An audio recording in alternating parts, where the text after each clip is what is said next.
Hello, you've been a brave and sometimes a lonely voice in Geneva on behalf of UN Watch and calling out all of the inequities and the injustices. And let's focus in our remaining time on Israel's place. The UN Charter speaks of the equal rights of all member states, large and small.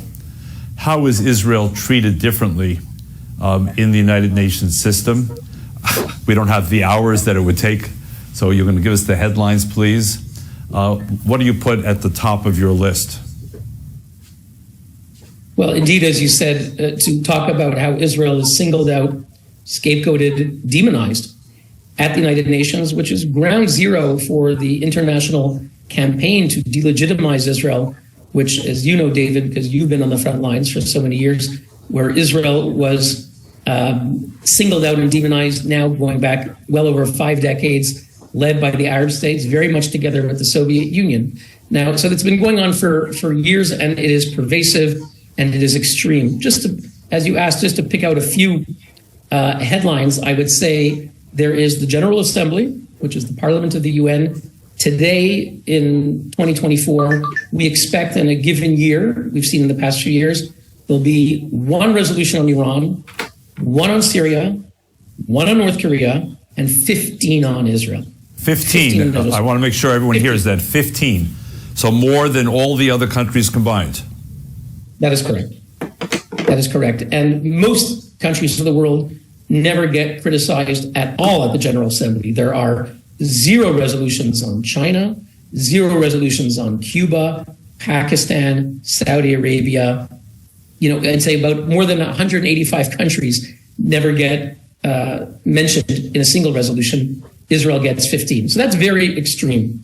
And that's in New York at the General Assembly. If we cross the ocean and head to Geneva, the Human Rights Council, which we were mentioning, has in every one of its meetings one agenda item for the whole world. Currently, that's item 4, human rights situations around the world. Should a country wish to give a speech or address what's happening in North Korea or in Ukraine or in Sudan, all happens under the generic general agenda item of item 4. And then another day, they come to item 7, which is human rights violations in the occupied Arab territories, including Palestine, namely Israel. So one agenda item on the whole world and one agenda item one day on Israel alone. No other country, not North Korea, one of the most horrific places on the planet, not Ukraine, where Vladimir Putin is bombarding and murdering thousands of innocent people, not Syria, where both Assad and the Russians and the Iranians have helped kill an estimated 500,000 people. No place in the world is targeted with its own day and its own agenda item. Only the Jewish state, only Israel. And I'll mention just one other example is UNRWA. You know, next to us in Geneva is the UNHCR, the UN High Commission for Refugees. That is the agency that over decades has helped resettle millions of refugees, whether they're from Syria or Sudan. It's not perfect by any means, but they have resettled millions of refugees. And when there is a crisis, such as we're seeing now in Sudan, where there's some 20 million people who need humanitarian help, about 8 million people displaced, UNHCR is the agency that America and other governments will turn to. So that's for the whole world, except for one situation, the Palestinians. Palestinians have their own agency called UNRWA. It was initially founded for altruistic reasons by the United States, but very quickly America realized that the Palestinians refused to be resettled in the places where they found themselves. These refugees who were in either Lebanon, Jordan, Syria, Gaza, or the West Bank, they insisted that the war against Israel is not over, and they refused to acknowledge that they would be moving on.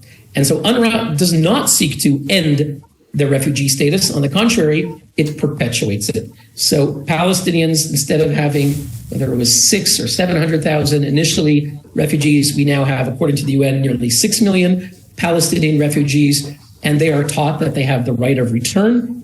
And we know today that's not a abstract, hypothetical, very nice exercising your right. On October 7th, I think the world saw how Palestinians envision their return. It is brutal, it is bloody, and that is how they are raised. And UNRWA has played a major role in educating generations of Palestinians not to build their future, not to act like the positive-looking Arab states like UAE or Bahrain, which build up to the sky and look to the future, but the way of Hamas, which is that Gaza is not our home. Our home is in Israel. And so when they're given cement, they build down and they build hundreds and hundreds of miles of terror tunnels with the cement that we all gave them to build homes, hospitals, and schools. All of this is being perpetuated by this agency, UNRWA, which we now know is complicit in so many ways with the Hamas terrorist group.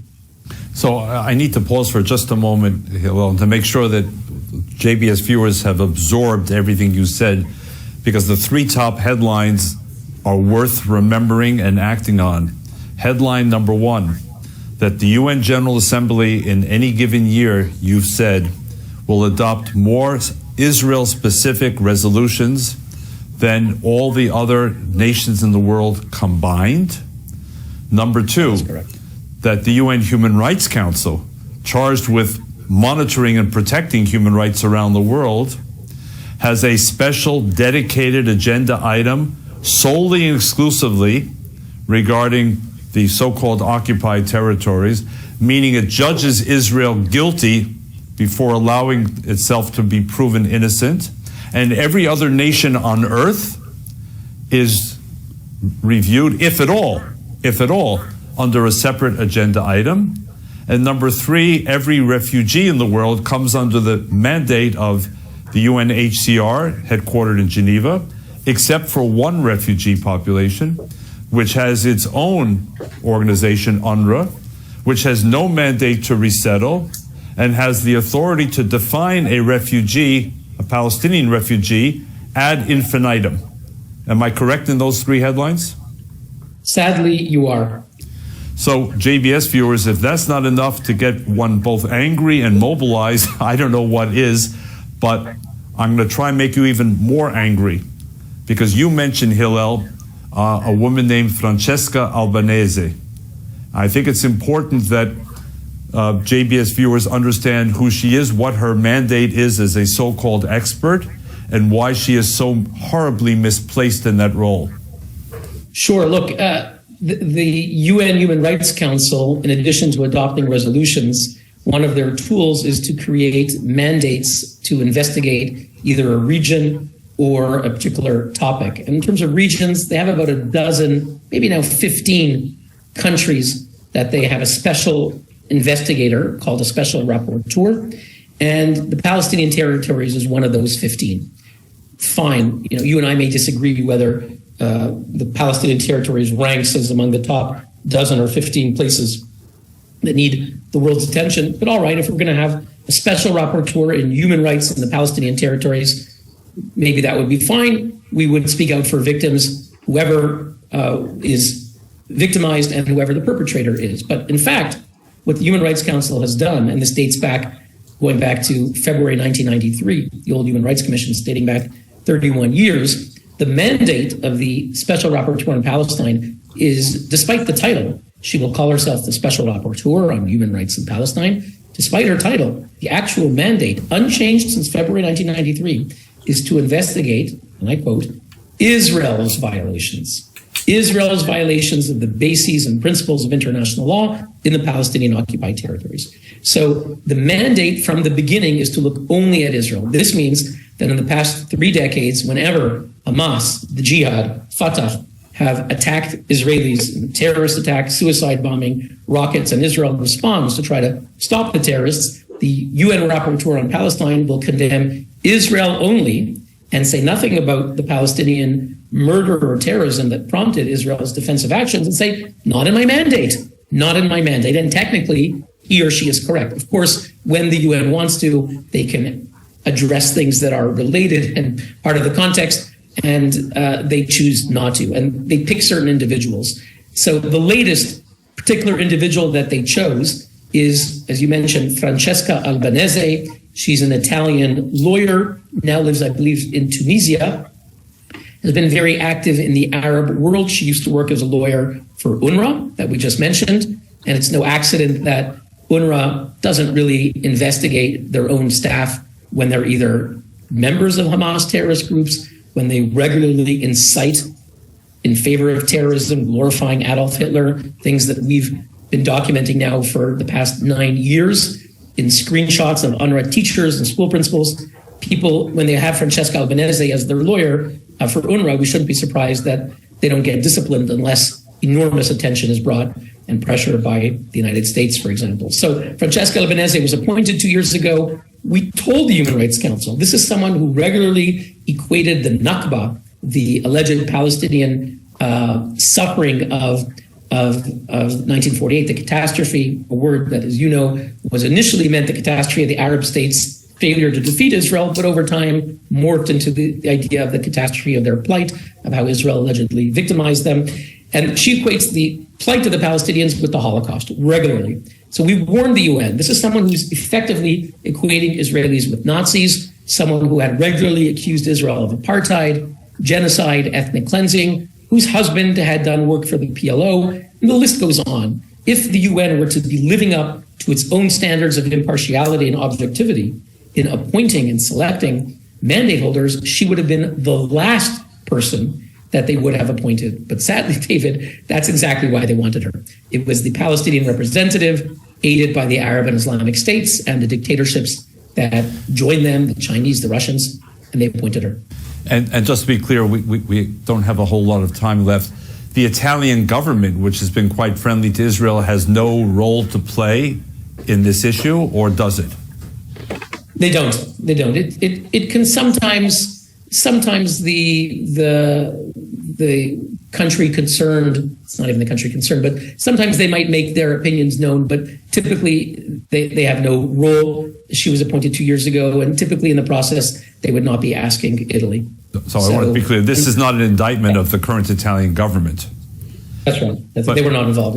Let me ask you as well, Hillel, because you mentioned Hamas, of course, more than once, and rightly so. To the very best of your knowledge, has any United Nations body ever condemned Hamas by name by a vote of member states? It's a good question. I don't know if it's by name. Some of the resolutions will say things like all sides should stop. So I'd say there's a handful of resolutions where sometimes in order to get European approval, they might have something about all sides. I'm not aware that there's a resolution that mentions Hamas. I don't think so. But on the other hand, there's no hesitation to mention Israel in every sentence or two or three. We have just a moment left, so Hillel Lawyer has 60 seconds to meet with President Joe Biden, the leader of the United States, and in 60 seconds to tell the president what you, Hillel, think the United States should or should not be doing in this space we've just discussed. What's your advice to the President of the United States? Well, I would tell the President that America needs to lead the free world. It should be, its positions should be clear. We need moral clarity. And the world is looking to America to lead. They should not be pandering to various regional blocs, should not be in the business of going along to get along. Stand up for American values, stand up for universal human rights, stand up for stand up for America's only true democratic ally in the Middle East, Israel, and oppose demonization, which ultimately undermines the very principles of the United Nations itself. Continue funding UNRWA? Maybe in the very short term, just to ensure that there's no starvation, but in the end, terrorism at UNRWA is not a bug, it's a feature. UNRWA has to go. Continue with the Human Rights Council despite that agenda item number 7, which raises serious questions about its credibility? Only if America will be bold and clear in denouncing the pernicious things that happen there. And you're suggesting that there's more that America can and should be saying and doing, I gather. Absolutely. I endorse many of the good things that the current American ambassador has been saying, but there's much more America could do. Hillel, thank you so much. JBS viewers, I've known Hillel Neuer for a number of years. I know the Geneva scene a bit. As I said, he's often a lonely voice, but I need to tell you, if you don't already know, he's been a tiger. He's unafraid, he's unrelenting, he stands up in very difficult places. Others have tried to silence him from time to time. I urge you to follow the work of UN Watch if you're not already doing so. And again, as we're in the middle of Pesach, I want to wish everyone a happy, meaningful, sweet, and kosher Pesach. This is David Harris, defending